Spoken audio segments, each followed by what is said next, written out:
pagbubuntis kasi talaga ay dapat nakaplano, no? Kasi ako talaga ganyan din ang sitwasyon ko nung ako'y nagkaroon ng anak tapos nagbuntis. Ang hirap kaya. So ito hindi ko sure kung ilang baby ang nandyan sa tiyan niya kasi sobrang laki talaga.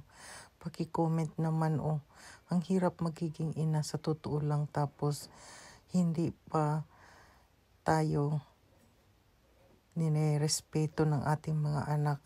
My God, buong buhay natin tong sakripisyo sa kanila. Ganyan kahirap ang magiging ina. Kaya sa mga bata dyan, huwag mo na kayo agad-agad mag-asawa o magkaroon ng pamilya. Pag-isipan yung mabuti kasi mahirap po magkaroon ng pamilya na lalong-lalo na batang-bata pa kayo. Kaya hindi po lahat ng magulang ay napakaswerte.